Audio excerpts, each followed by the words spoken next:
최초의 부정선거를 보고 저는 1954년생입니다. 7살 때 부산에서 4.19 억을 봤습니다. 혁명이죠. 경찰서 옆에 주위에 살았기 때문에 경찰관들의 쏜 총으로 많은 사람들이 다쳤습니다. 죽고 그럴 때 봐서 굉장히 저 머리에 부정선거는 안 된다는 게 심어져가 있었습니다. 그래서 중앙선관위에 근무를 하게 됐는데 중앙선관위에서 부정선거를 합니다. 더구나 제가 노조위원장을 했기 때문에 여러 정보가 다 들어옵니다. 그래서 아주 단순하게 부정선거는 안 됩니다. 제가 교섭하는 대상이 중앙선관위 사무총장입니다. 부정선거는 안 된다. 이랬더니 일주일 후에 저를 파면시킨다고 경고를 해왔습니다.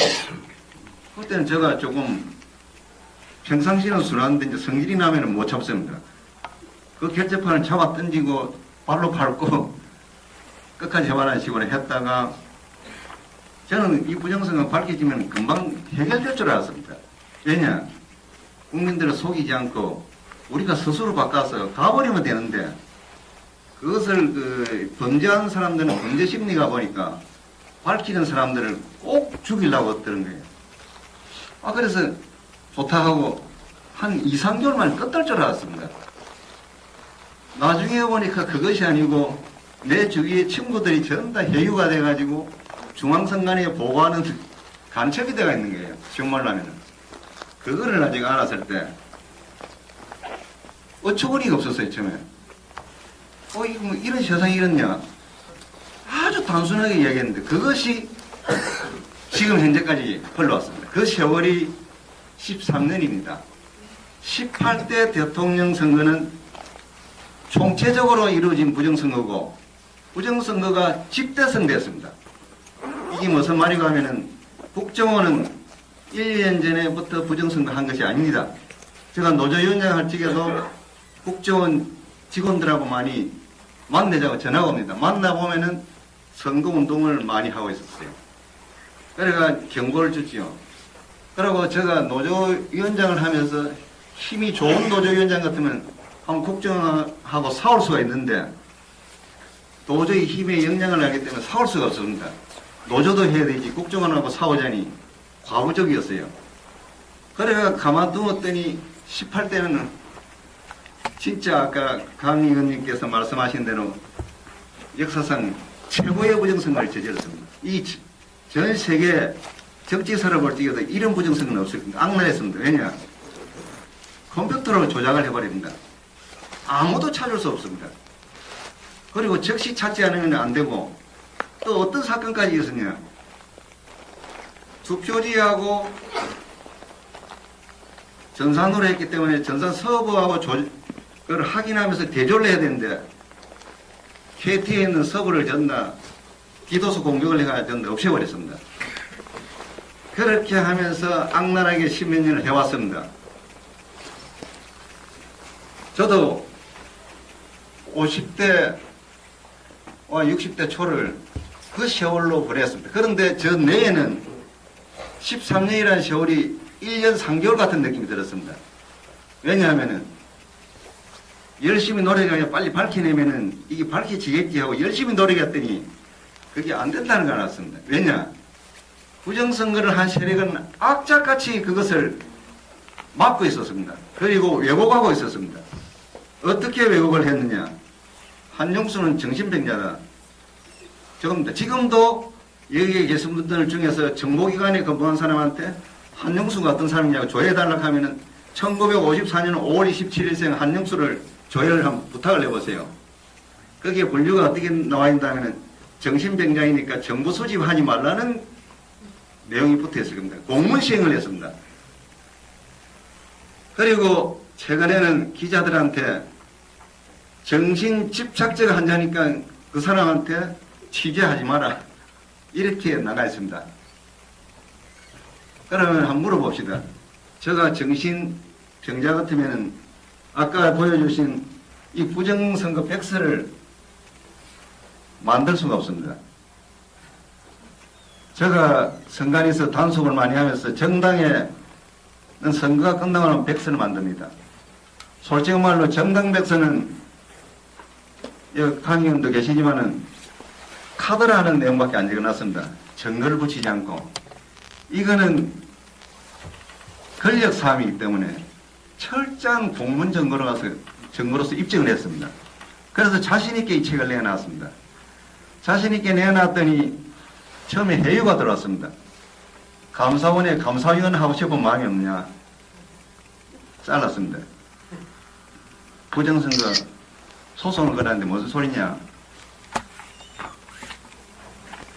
한 달 반인가 2달 있다가 전격적으로 이게 거의 사실이다 하면서 조작을 하면서 검찰이 조작하면서 구속을 시켰습니다. 그러니까 1년 10일 동안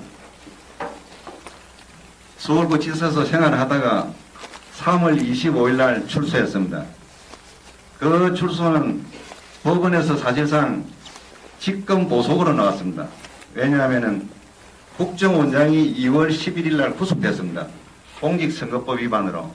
그러니까 부정선거를 폭로한 사람과 선거법 위반한 사람을 둘이 다 구속되어 있습니다. 그럼 누구를 빨리 내야 되겠습니까? 그래서 법원에서 그것도 부랴부랴 빨리 석방을 시켜야 되는데 한 달 동안 또 미뤘습니다. 그래서 결국은 정치인들끼리 그대로 구속을 시켜놓느냐, 내줘야 되느냐, 안 내줬으면 지금 폭발됐을 겁니다. 국민 그 감정을 건드렸기 때문에. 왜냐하면 폭로한 사람과 부정선거한 사람을 둘 다 구속시켜 놓으면 어떻게 됩니까? 그거는 이 논리적으로 정의가 없는 사회와 정의가 없는 국가예요. 그러니까 법원도 할 수 없이 한 달 후에 석방을 시켰다는 겁니다. 그걸 잘 아시고 대한민국은 이미 민주질서가 무너졌고 상권 분립이 무너졌습니다. 상권이 협력하고 있습니다. 그리고 저 헌법이 철저하게 무너져서 우리들의 정의, 특히 사회적 약자들의 정의는 이미 없어졌고 강자들의 세상이 되었습니다. 이 사건이 이 부정선거로서 전다 총집약이 됐습니다. 제가 13년 동안 하면서 이 고생하면서 느낀 것이 있습니다. 우리나라 사람들은 민주주의를 모른다. 그러고 개인 주권이 뭐다는 것을 모른다. 실제로 이 나라는 역사가 조작된 모양이다. 제가 이제 고생하면서 알았어요.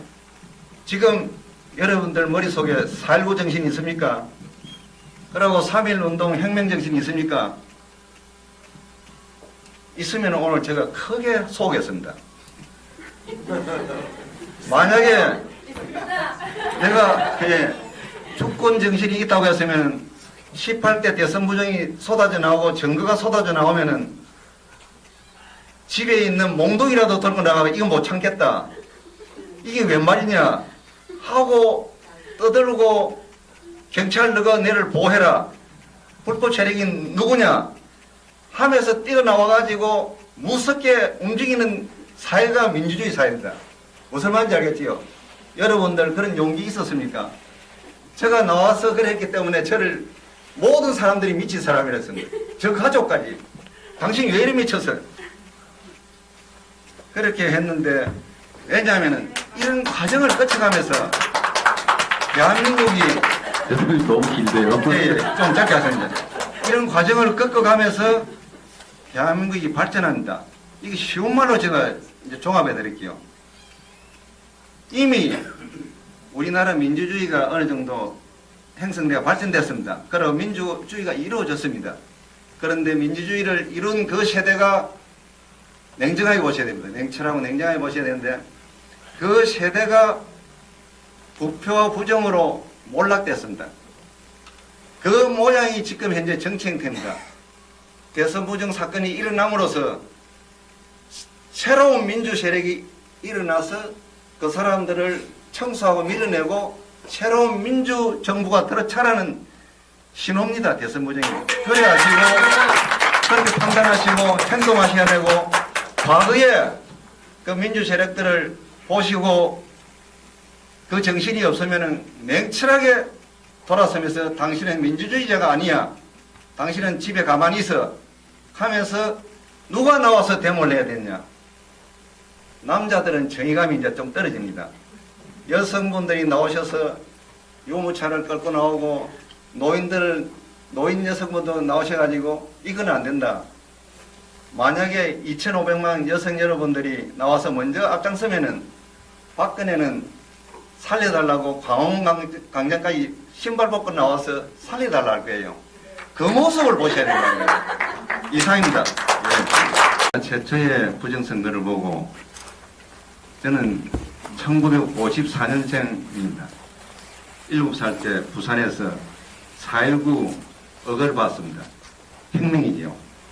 경찰서 옆에 주위에 살았기 때문에 경찰관들의 쏜 총으로 많은 사람들이 다쳤습니다. 죽고 그럴 때 봐서 굉장히 저 머리에 부정선거는 안 된다는 게 심어져가 있었습니다. 그래서 중앙선관위에 근무를 하게 됐는데 중앙선관위에서 부정선거를 합니다. 더구나 제가 노조위원장을 했기 때문에 여러 정보가 다 들어옵니다. 그래서 도전이 과부적이었어요. 그래가 가만두었더니 18대는 진짜 아까 강 의원님께서 말씀하신 대로 역사상 최고의 부정선거를 저질렀습니다. 이 전 세계 정치사를 볼 적에도 이런 부정선거는 없었습니다. 악랄했습니다. 왜냐? 컴퓨터로 조작을 해버립니다. 아무도 찾을 수 없습니다. 그리고 즉시 찾지 않으면 안 되고 또 어떤 사건까지 있었냐? 투표지하고 전산으로 했기 때문에 전산 서버하고 그걸 확인하면서 대조를 해야 되는데 그것을 범죄하는 사람들은 범죄 심리가 보니까 밝히는 사람들을 꼭 죽이려고 했던 거예요. 그래서 좋다하고 한 2, 3개월 만에 끝날 줄 알았습니다. 나중에 보니까 그것이 아니고 내 주위의 친구들이 전부 다 해유가 돼가지고 중앙선관위에 보고하는 간첩이 되어 있는 거예요. 정말로 하면은. 그거를 나중에 알았을 때 어처구니가 없었어요. 처음에. 이거 뭐 이런 세상이 이렇냐. 아주 단순하게 이야기했는데 그것이 지금 현재까지 흘러왔습니다. 그 세월이 13년입니다. 아주 단순하게 부정선거는 안 됩니다. 제가 교섭하는 대상이 중앙선관위 사무총장입니다. 부정선거는 안 된다. 이랬더니 일주일 후에 저를 파면시킨다고 경고를 해왔습니다. 그때는 제가 조금 평상시는 순한데 이제 성질이 나면 못 참습니다. 그 결재판을 잡아 던지고 발로 밟고 끝까지 해봐라는 식으로 했다가 저는 이 부정선거 밝혀지면 금방 해결될 줄 알았습니다. 왜냐? 국민들을 속이지 않고 우리가 스스로 바꿔서 가버리면 되는데 18대 대통령 선거는 총체적으로 이루어진 부정선거고 부정선거가 집대성됐습니다. 이게 무슨 말이고 하면은 국정원은 1년 전에부터 부정선거 한 것이 아닙니다. 제가 노조위원장 할 적에도 국정원 직원들하고 많이 만나자고 전화가 옵니다. 만나보면은 선거운동을 많이 하고 있었어요. 그래가 경고를 줬지요. 그리고 제가 노조위원장을 하면서 힘이 좋은 노조위원장 같으면 한번 국정하고 싸울 수가 있는데 도저히 힘의 영향을 알기 때문에 싸울 수가 없습니다. 노조도 해야 되지 국정원하고 싸우